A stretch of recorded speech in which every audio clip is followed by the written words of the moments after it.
we're live. We're live. What's up, peeps? Welcome to Sales Top to Bottom, where we talk all things sales. We are, can't say daily dose, we're your weekly dose of upping your sales game. I'm Keenan, your host.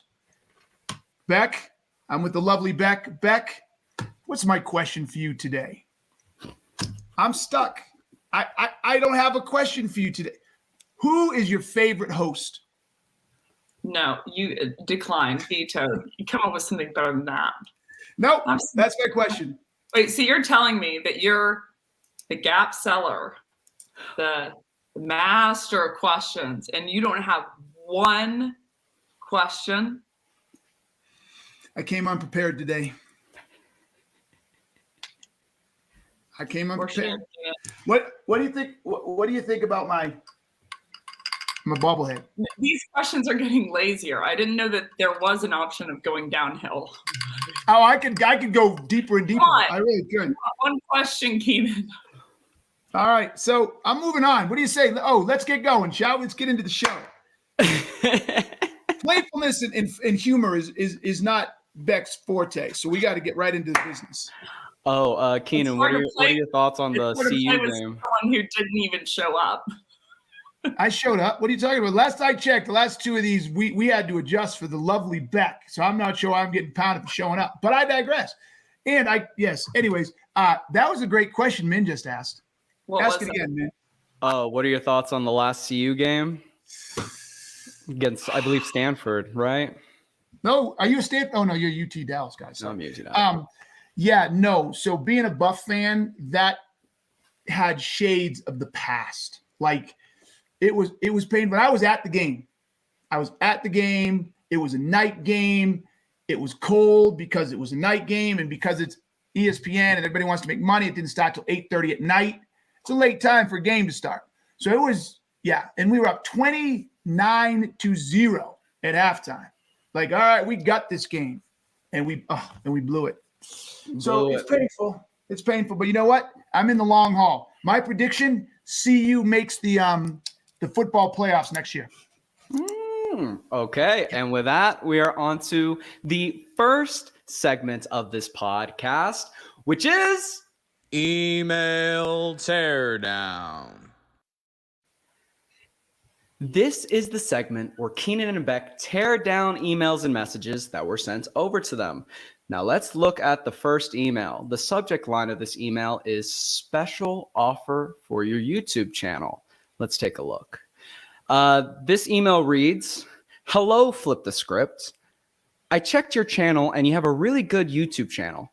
I think you should add animations and designs just to attract more people on your YouTube channel. Let me tell you about ourselves first. We are a team. We make all the necessary designs and animations, video edit, jingles, and music, etc. for YouTube channels, Twitch channels. We have a full package for YouTubers. All the designs and animations required for YouTube are included in our package. Of course, our packages are personalized, but if a full package is not required, then we prepare the package according to our customers' requests. Maybe you get these kind of offers every day, but our difference from others is that we do a sample first. If you like it, we continue to work by making a deal, or if you think there is no need for sample work, we can send you samples of our previous works. And in this way, we can make your YouTube channel more professional by working long-term. We do not take prepayment. We only get paid after we deliver the design or animation, etc. That's why most people choose us. I look forward to your positive or negative response. Best regards. Okay, Becc, what are your thoughts on this email right here? I mean, I'll call it too low-hanging fruit and then pass. You said, hello, Flip the Script, as opposed to addressing it to me. I think that's kind of table stakes as you use a first name, in my opinion. And if you're into payment details, he did say he works long-term, and the email was long-term because it took about 4 minutes to read. Keenan, what are your thoughts? Oh, my God. I mean, length of it was horrible. The offer to ask was terrible. Like, you want my time, but what am I getting for it? But the biggest observation was, why would I need you? Mm-hmm. and he made a claim that said something about, what is the claim in the very beginning? I see you use YouTube, and I think your things could be better or something like that. I checked your YouTube channel, and I think that you should use animation and designs just to attract more people on your YouTube channel. So I think you should use animation and design. He or she may be right, but clearly the person putting it up there doesn't think they need it. One or two things. I'm going to break down the psychology, everybody. The person who put up the YouTube video. Oh, that's you, Becc. That was this to you, right? Yeah. You use pictures and videos and stuff, do you not? We use videos on our YouTube channel. Yeah, but okay. So they clearly are attacking how you're doing it now. Yeah. And if you're going to attack how someone does it now, you either got to explain to them why what they're doing now isn't going to work or getting the outcomes they want, or find out that they'd like to do it better, just don't have the time. But they have no idea what problem they're trying to solve here and how they're trying to connect with you. So there's nothing for me to connect on this email is the bottom line. It was a long, circuitous route to say there's nothing to connect here. And what do y'all think about the end? I look forward to your positive or negative response on this one. From a psych view? Yeah, from a psych view. Any kind of assumptive close is going to make them redact. So if I say thanks, looking forward to hearing from you, anything like that at the end, they're going to, from a psych view, redact. Okay. I think it's stupid. You think it's stupid? Yeah. It makes it look salesy. No, you're completely correct. You're completely right. I don't think we have enough time for a second email, but what do y'all think that this person should do on this email? We do. Didn't I send you another one? No. Yeah, I did. Okay, hold up. Let me check. That was not that. Yeah, I can even read. Well, we only have 44 seconds left. I'm gonna get. I like what he said though. What could this person have done differently? What this person, if they're going outbound, they're going to have to find it. That's a communication to them that current state is fine for me. The pain's not big enough or the impact's not big enough if I don't solve for whatever the hell they solve for. So they need to find something for me in specific that I don't know, an impact, root cause, problem that I don't know that exists that would create buyer intent once I did know about it. That's what they should do instead. Yeah, and I think they should be very specific and try to tackle one. Like I might have tackled this in a way that says, "Hey, look, I saw you." Oh, you got me. There's 16 minutes. I should have known. I looked down at the live one, not the. I should have known. That's on me. That's what you get for not preparing a question. That's what I get. That's what you get. Okay, well, with that, we are on to the next segment of this podcast, which is Sales Mythology. I sent you a second email, and it's way better. It's a bigger whopper. Anywho. I apologize. We got more of these to do. Well, hey, this is the segment where Becc and Keenan demystify common myths in the sales industry. And the first myth of today is outbound still works. Keenan, what are your thoughts on this one? Nope. And the more people try to convince themselves it does, the more in trouble they are. Outbound is not working. It is not working, and people are spending countless dollars, money, etc., trying to turn this outbound engine. And it's costing companies. It's only getting worse. All right, what about you, Becc? What are your thoughts? Well, it would come down to the definition of what you mean by works. Like, what did you mean by works for the myth? I guess outbound. You define it, Becc. I don't think that's a myth. Outbound works just fine for me. Outbound. But we're not talking about Becc, right? Like someone jumped out of a plane without a parachute on, and they landed on the ground and didn't die. That doesn't mean that you can jump out of a plane without a parachute on. It worked for me. Well, outbound works just fine for my customers. Zing. Outbound works just fine for a handful of people. I think what doesn't work anymore is mass blasting and not finding a problem for them that they didn't know that existed beforehand. So, and the greater question here is, even if outbound isn't working, I think that they're left with no option. Like, if I don't have enough pipeline to hit quota, then I need to make outbound work. So maybe the myth of like, is an SDR role in and of itself truly worth it? You know, as a specialized function, that's a completely different side note. But for outbound to work, I mean, 6% conversion rates into close one, 35% for inbound. And the difference there, you know, is they are convinced of a problem that they didn't know, that they know about, that is the impact's high enough or the pain is high enough to where it's untenable in the current state. So I think what you have to do to make outbound work is two things.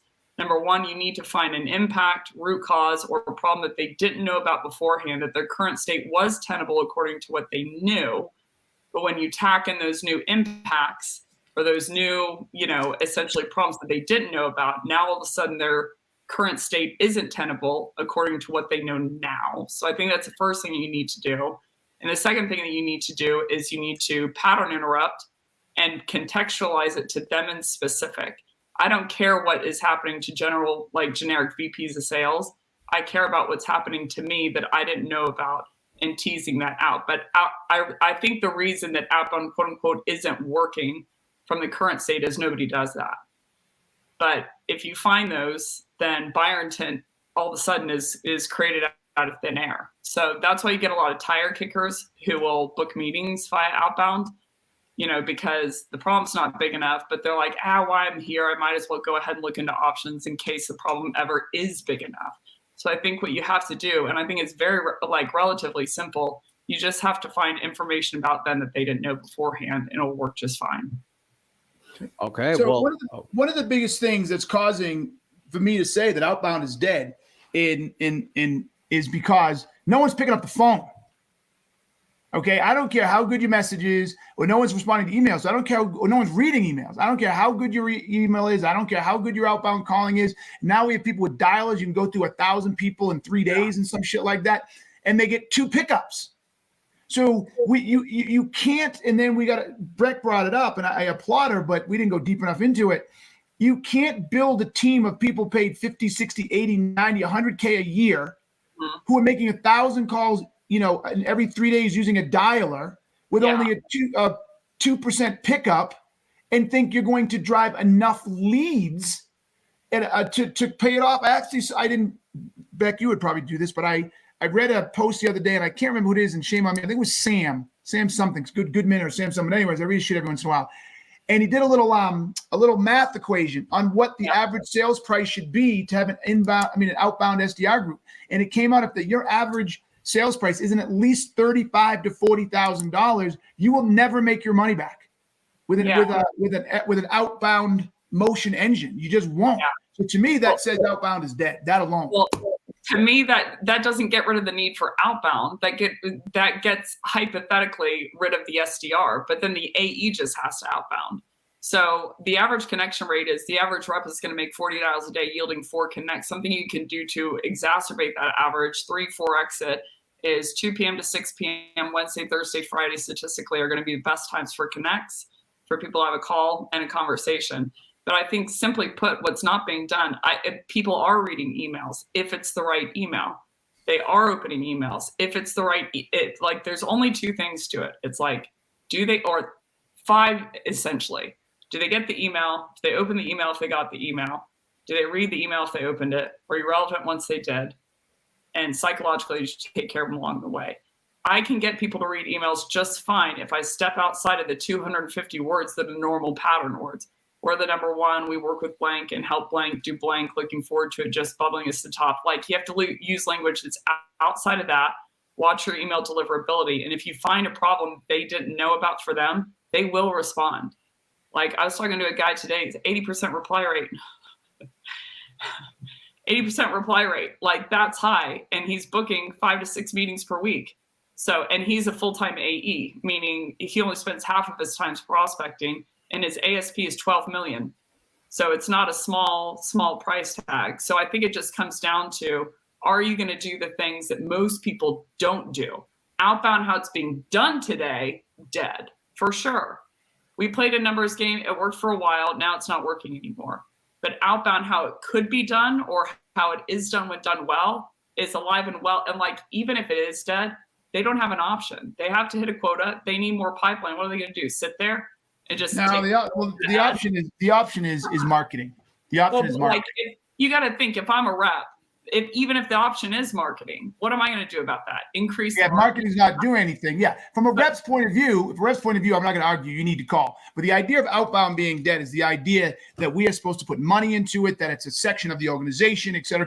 I just don't see it paying off anymore. And again, yes, there's the one guy who jumped out of the plane with his parachute didn't open, but collectively across the numbers, people don't have the ability to do it. They don't have enough differentiating in their products. There's a whole slew of reasons why outbound is just not going to work. All they have to do is find something that person didn't know about. If they do that, they create buyer intent out of thin air, and it will work just fine. But they have to know their buyer to be able to do that. Now, whether people are going to do that or not is a totally different question. But it's like how I see most people doing outbound is they're trying to attract buyer intent that already existed. The person knew they had the problem. They're like, we work with VPs who struggle with blank. It's like they already knew they were struggling with blank. You basically serve them an ad and hope to get lucky that they'll, do something about that with you. You're right person, right time.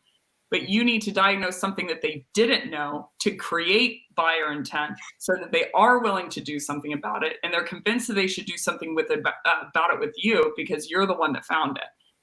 So that is what's not being done very, very, very rarely. Now, I mean, the ones with acumen, high acumen, are going to be the ones that find those, that create that buyer intent. But like outbound as it's done today, I'd agree with you that it's hard. It can't be dead because they need it to live. But the option for good outbound, the people that I work with, like, it's like telling me Keenan, you don't exist when I'm like staring at you in the face. I see these clients book 4-5 meetings a week, which is just what they need to hit quota. So I just think that people need to shift the perspective and shift their level of acumen and how they're going about it to make it work for them. They have to. There's no option. I'm just to sit there and complain about marketing. So as an individual person, I agree. But when you run that across an entire now, what you basically said is I think we're arguing the same thing. If you get rid of your entire outbound division or group or whatever you call it, and you got a sales team and they haven't got enough leads, then help them figure out how to fill their time doing outbound where they're not getting the inbound. I agree in that perspective.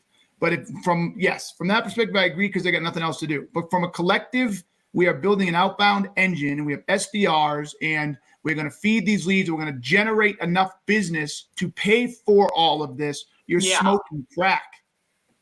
And even with the AEs, I could make a pretty good argument that money spent on marketing to drive inbounds, I'm going to get punched in the nose in 3 seconds, inbounds, et cetera, is better money spent.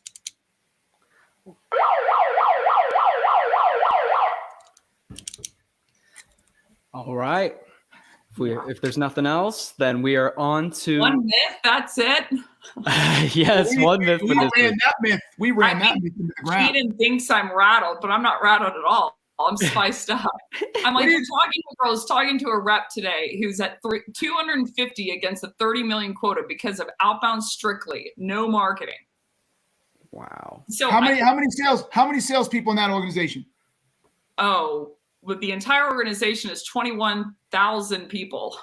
But how many reps? How many sales reps? I don't know exactly how many sales reps. The person. So how many of those are crushing it? See, that's again. I don't know. I was talking to just him. I understand, and I'm going to concede that there are individuals who have figured it out, but you cannot build an argument on outliers and anecdotes. But all you should do is diagnose what he's doing. And then say, why aren't they doing the exact same thing? It's not like he's like got a network or like, I was about to say something inappropriate, like doing something nuts on the call. Like he is outbounding effectively. So it's like, figure out what he's doing. And what he's doing is those two things. And he's smoking like 250 million against a 30 million quota. That's crazy. Yeah, that big outlier in there. Strictly anyway. Outbound, zero marketing sent to him. But the mere fact that he sells a product that costs $12 million already tells me that he's in very rarefied air and he has a very clear target and it's a very clear understood message. That's an entirely different sell. But anyways, any bahoozy mama, let's go. All right. Let's go, Becc. And with that, we're on to the next segment of this podcast, which is Take it or leave it. this My is the favorite segment. My Oh, favorite yes. segment. Oh, hold up. Hold up. Yeah, to the next episode. Becc is not in this little thing. Hold Beck up. went backstage. Did you leave us, Beck? No, I left her. Let me bring her live right here. I'm sorry, Becc. Now let's get on to this next That's segment. what happened to people who disagree with Keenan. They get the cane. I don't control this, man. Look see, Beck throws me under the bridge even when it's not my fault. I will give you credit. I think most people think that you would go ballistic if someone disagrees with you. And I'm like, I don't know someone who encourages it more than you. Yeah. So like whenever I come at you and disagree with you, it's not like you bat me down or like growl at me. Like you encourage it. But then I get the cane and I have to go backstage. Now, okay. Anyways, we'll that's another discussion for another day.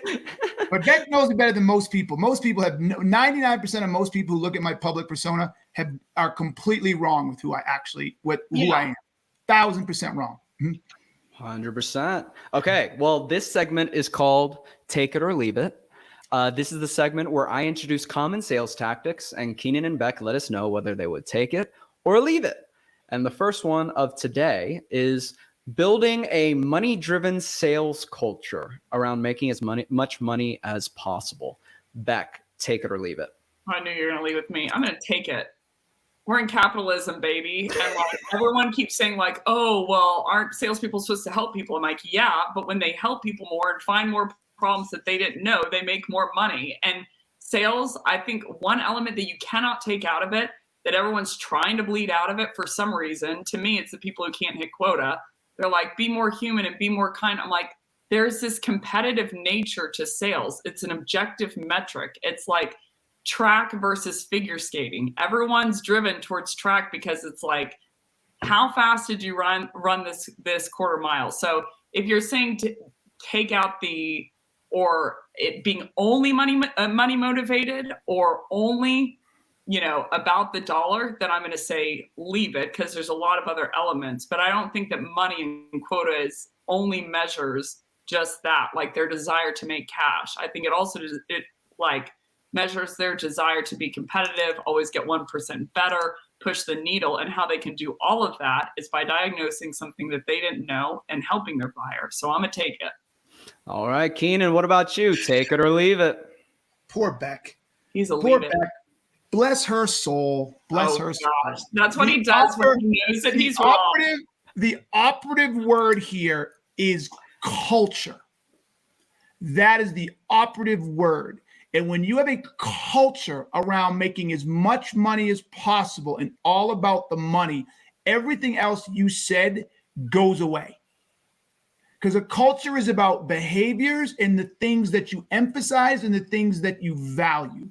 So I agree with you, Beck, that people should be motivated by money and competition and all that stuff. But you do not want a culture based around that. That culture is a Grant Cardone culture.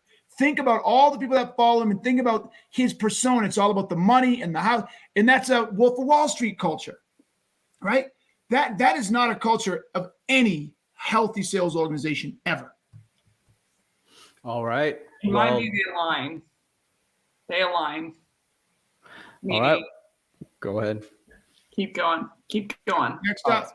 The next take it or leave it for today is strictly outbound tech stacks, like outreach, sales off, and email writing software. Keenan, take it or leave it.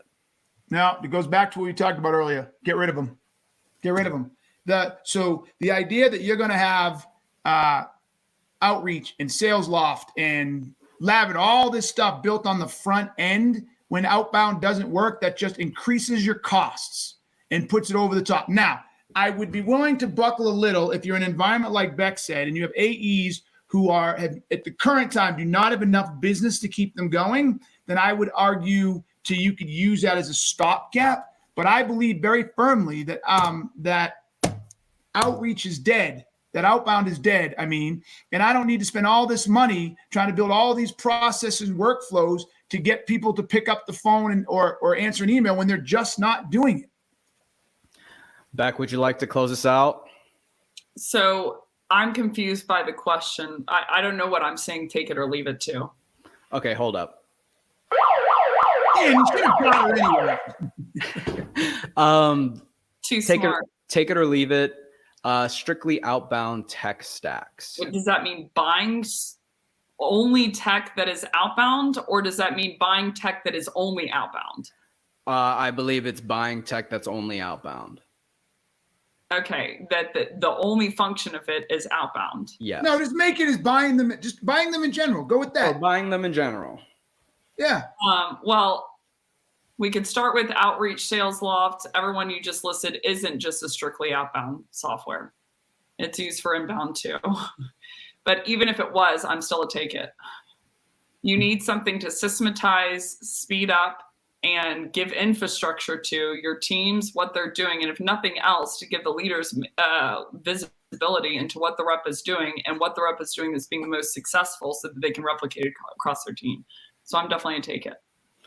All right. And with that, we are on to the next segment of this podcast, which is The inbox. oh, yes, my favorite segments. And to help with this, oh, sorry, let me introduce this. This is the segment where Keenan and Becc answer questions from our audience. And to help with that, we have a special new friend. People on the wall. Oh, yeah, right here. Oh, Yep. gosh. Oh my gosh. We got the new and improved inbox. It's actually a whole post, but Oh, this is so you are the man. Now you just got to put up pictures on it now. 100%. They're coming in. This Not the same pictures. not the same pictures. I promise. I'll get approval beforehand. No, I don't get approval. Nope, you just drop it on there. Let's go, Approval with baby. me, Well, man. hey, Approval with me. let's see who decided to inbox us today. This one is It's very Mr. Rogers in here. That was so sick. Dude, the mere fact is on a post and the little thing is up and you open it, I can see inside it. Oh Dude, yeah. this It's is on a getting roller my day. too. It's getting so Mr. Rogers in here. Like it's like Oh my it's day. so You fine. made my day. Well, hey, this one is from Keenan Halemi from HubSpot. He asks, what are some of the things you would think about when approaching a discovery on selling a CRM and finding a problem on why a prospect should replace their existing CRM with a new one? Keenan, why don't you start us off with this one? Wow. That is a deep question, primarily because I don't know enough about HubSpot CRM and what makes them different or why I would want to get someone off of Salesforce or whatever, Pipe Drive or Zoho, right? So here's my answer, right?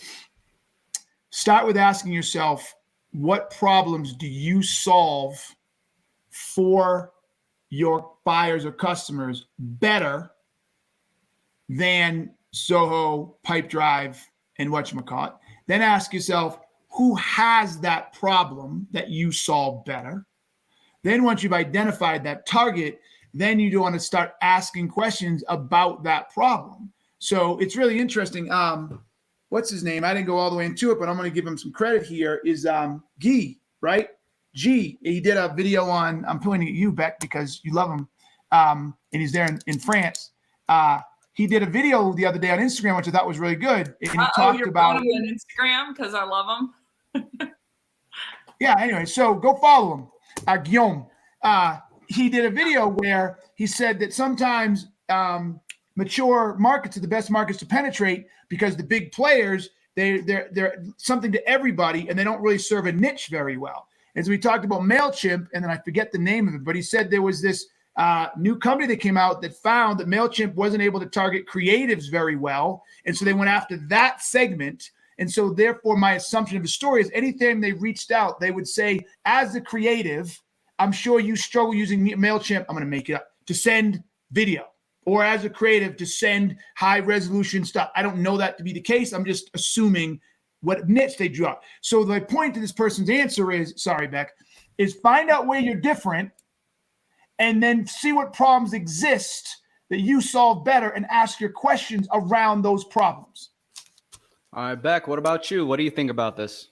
Yeah, so there's two things that you can really niche down to when it comes to it. It's did the original CRM solve the problem that they were looking to solve?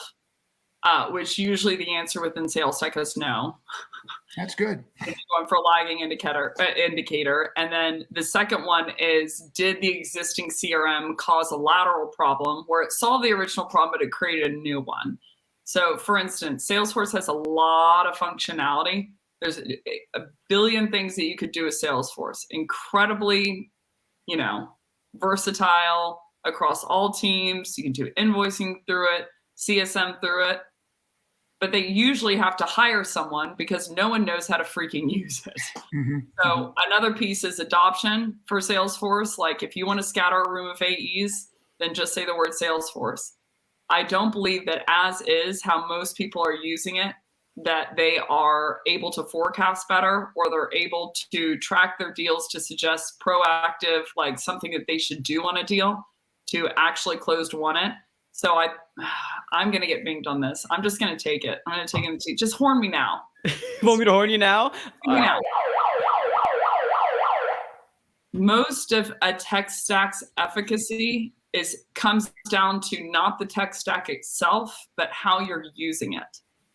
So for instance, if I'm trying to measure a bunch of fields and if I'm trying to solve for more closed won, and how I'm doing that is by trying to ascertain what's going on in the opportunity.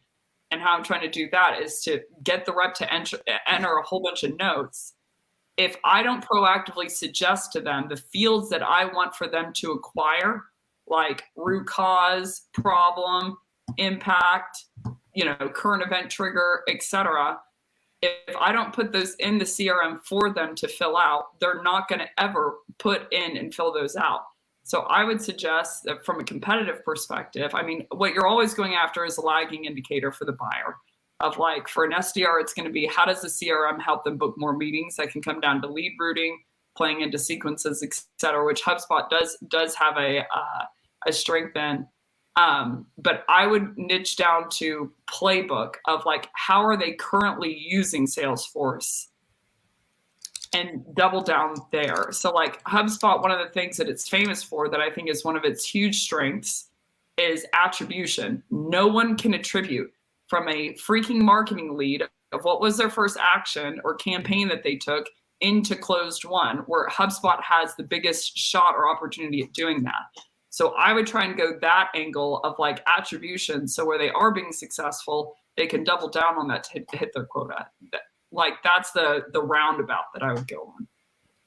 Well, okay. With that, we are on to the next segment of this podcast, which is The Challenge. This is the segment where Keenan and Becc break down a challenging subject within the sales industry. And today's challenge is how to build an inbound/awareness marketing organization. Keenan, why don't you start us off on this one?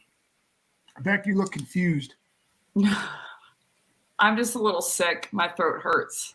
Oh, I'm sorry. I was confused. And yeah, there was a woman that threw up on the plane. Yeah. And so I was just thinking I was confused on why this happened to me. Becc, I think you're a lot like me in that, you're a bit of a hypochondriac because I'm a full-on hypochondriac. And anything happens around me, I'm gonna die. When something happens to me, I become a baby fast. I'm kind of like that.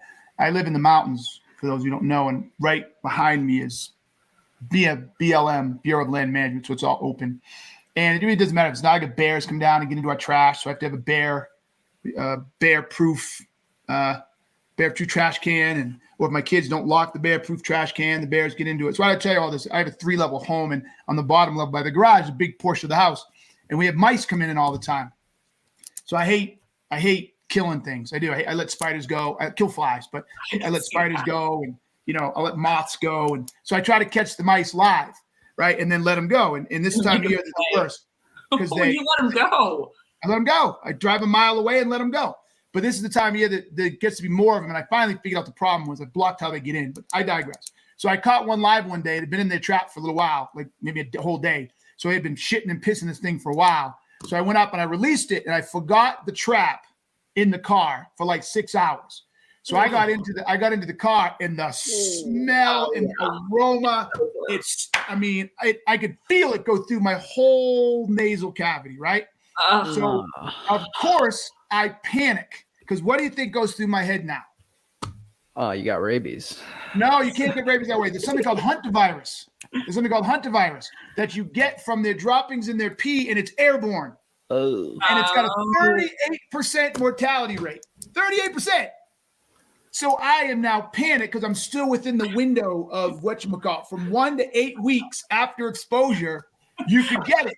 So anything that even feels like the fucking hantavirus, I'm like, oh shit, I better go to the doctor. Lethargic, I got the hantavirus. I got pains, I got the hantavirus. I'm dizzy, I got to go to the I'm convinced. I have noticed that with either one of us, if you want to get me or Keenan to panic, go the hygiene route. That is the fastest route to Yeah. I'm like, when that woman, I had the eye mask on, and I felt her kind of wrestling to my side. And I was like, why is she waking me up? So I take my mask off just long enough to see her in her sleep throw up all over herself and her husband that was next to her. He has to wake her up to let her know that there's vomit in her bangs. And then he looks at me, and all I'm thinking is, it's dark in there. All I'm thinking genuinely is, I was like, I'm going to look down at my leg, because I saw her throw up everywhere. I was like, I'm going to turn on this light, and I'm going to look down at my leg. And if there's vomit on my leg, I'm going to cut it off. I'm going to go with one leg. Thankfully, it didn't. So I literally just turned to the side. I was like, not my business. Put my mask back on and leave. And that's why you're supposed to fly business. I know, but I don't have any dough like you, Keenan. Now, your clients do, but anyways, I digress. Okay, we're off. We're got to get back. We waste all this time. Money bags over there, Scrooge McDuck. I can't fly business. Yes, you can. You're loaded. You're loaded. Okay, challenge. Here's the challenge, everybody. Here's the deal. I'm a huge believer in a lot of this is trial and error right now, but I believe the next area in sales is the ability to drive more inbounds. But it's not just inbound. It's almost to me like a combination of inbound, ABM, what does that stand for again? Account-based marketing. Account-based marketing. Then, infomercial. Like marketing departments have to elevate their outbound marketing game. You literally have to build, in my opinion, a full-on, what's the word I'm looking for? Almost entertainment engine inside. I don't care what it is you sell, but you got to build an entertainment engine inside your organization. Go watch what someone like Red Bull has done. Red Bull sells drinks, but man, their entire marketing is built all around the concept of an entertainment. Now, I understand it's Red Bull, but still, right? You can build an engine that educates, makes aware, supports, engages, right, through all types of more powerful media and approaches than just a flyer or a landing page. Like, you've got to up your game. And all that money you've been spending on SDRs and BDRs and all those outbound applications, everything, you spend all that money and elevate your marketing game to connect. And this is the key piece. Connect with your buyers, both emotionally, intellectually, and physically around the concept of what it is you sell and how it affects their lives and their business. That's where we need to go in the future, and let these people know who you are, and you build that level of awareness that they just keep coming in. And I'll tell you, I'll leave it at that. So you go. Becc. Oh, come on. Out with it. Media brand. Thank you very much, Christensen. Media brand. You're saying I'll tell you. What were you going to say?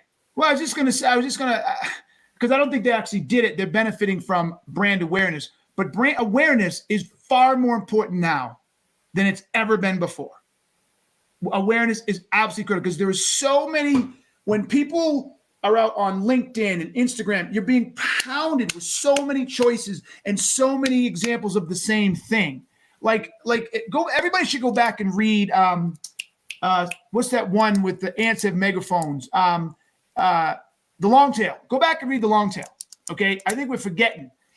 When I used to go to the grocery store as a kid, you basically had 2 or 3 choices. That was it. Now Harry's comes out, and then all these other people come out, and you can buy your razors online. I have friends who are going out. I'm doing this right now, actually. You can go to Alibaba, and you can find all kinds of shit pre-made and just slap a label on that, right?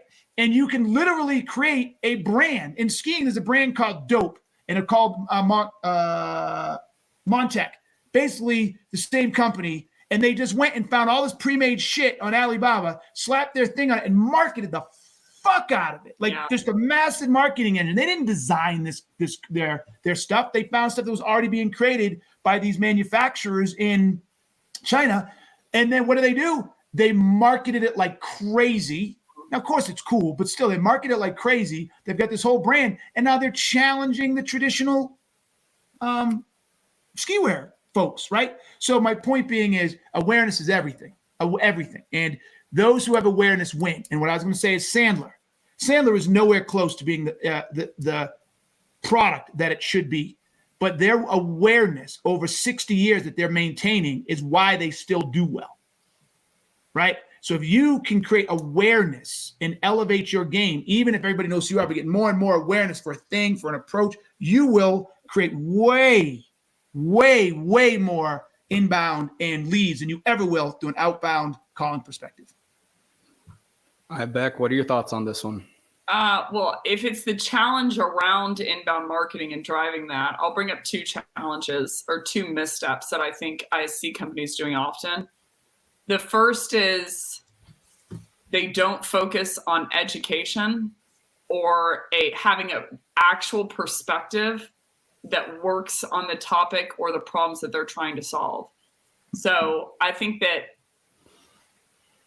best case scenario, people are getting the right answer for the wrong reasons. They're like, how can we get people to buy more product? Okay, we should talk about this problem. But I'm like, you should reverse the map. You should start talking about the problem and educate people on a perspective or data or statistics around that subject matter. So they came for the education, and they are willing to believe that they'll continue to get education by using your product or talking to a sales rep. So I see most people doing really glittery stuff or really loud stuff or really funny stuff or skits around sales. And I'm like, yeah, that's funny. And you might get a like, but you're never going to get a SVP from Splunk to take you seriously unless you're teaching, educating about something that they didn't know beforehand, that they believe in their core will drive better results. Second thing, and I'm going to be very short about this, around driving inbound marketing that I've seen multiple companies fall into the trap of recently. They believe that community is to drive inbound leads, and community, simply put, is a nurture strategy. Yeah, 100%. Customers who have already freaking bought and to nurture them. That's it, man. Yeah.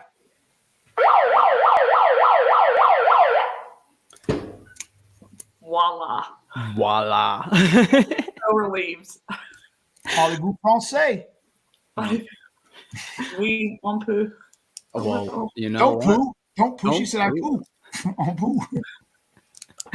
Okay, well, with that, we are on to the next segment of this podcast, which is... Oh, listen, just one more thing.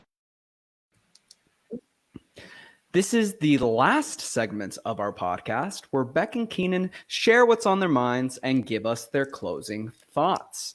Now, Becc, what is your one last thing for this week? He thought about that long and hard. He was like, whatever, man. Hey. Dead. Dead. I should just disappear from here. On a side note, this is interesting, and I'm going to go on one last thing. There's a number of French words, and I'm like, interesting. One of them is, did you know souvenir means to remember in French? Yeah, that makes total sense. I like that. Interesting. Anyhow, my one last thing, and I'm not going to give Keenan options anymore because then he just bats them right back at me. My one last thing is, a couple weeks ago, I was in London for training. And I picked this apartment because, like, to rent, because I thought for some reason in my head, I'm like, this looks like where Dickens would live.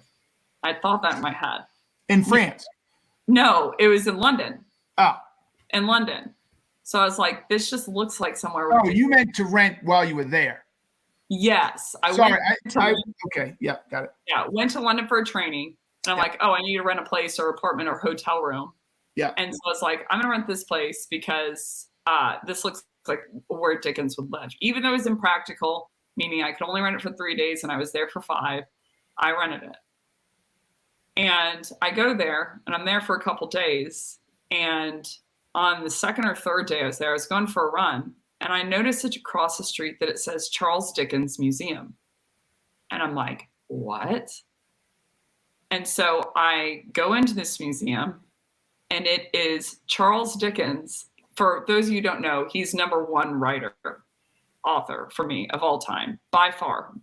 Quite a But margin. you never read Great Expectations. That's a whole different story for another day. I have read Great Expectations. It was just when I was 17. It's probably my least favorite Dickens book. Okay. All right. Keep going. But anywho, I go in and it is his actual house. So that is where Dickens lived. Next door, across the street. Across the street, straight across the street. Premonition.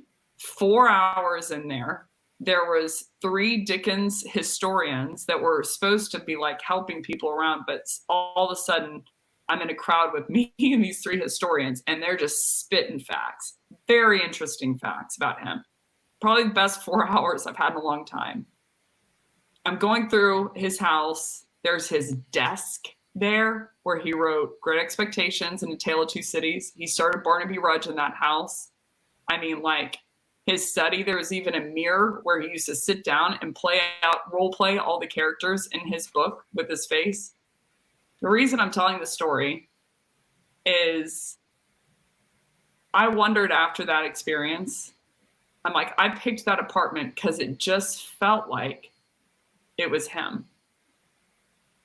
And I could tell just from being such a fan of his and reading him so much that it was where he would live. I could tell by the feel of it. And so I'm wondering in my own head at this point of like, do I know my buyers that well? Do we all know our buyers that well? That we would know what they would like, not like, do next, want. Do we know the small quote unquote details that help them know that we know them as much as them and even more than them, so we can guess the next step to help them avoid something? So it's kind of exposing to me that I'm like, if you were to ask me the same thing about where a seller would hang out or gravitate, I don't know if I'd be able to call it as well. Specifically for sales enablement, definitely for sales operations. So I know that that's a weird tie.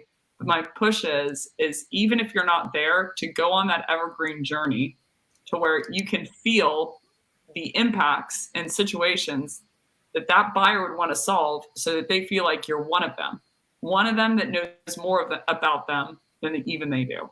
That's my one last thing. All right, Keenan, what about you? What is your one last thing for today? Based on where I hate to say where the economy is going, because I don't like that. Based on the state of selling today and based on the expectations, et cetera, I want every salesperson to process this and hold this dear. When you're selling to somebody today, they're going to need a damn good reason to change.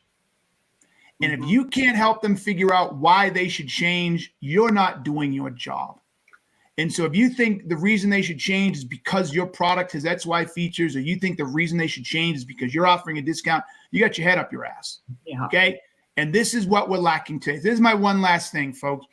Understand and accept the fact that nobody's going to buy your product unless there's a damn good reason for them to change. And that is your job as a salesperson, to highlight why there is a good reason to change and why they should change to you. And if you're not doing that, or if you're a leader and your sales team cannot do that, and you can't go into your CRM and actually quantify why they should have to change, you're failing everybody.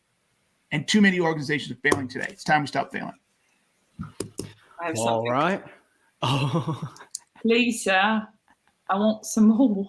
I want some more. There you go. There you go.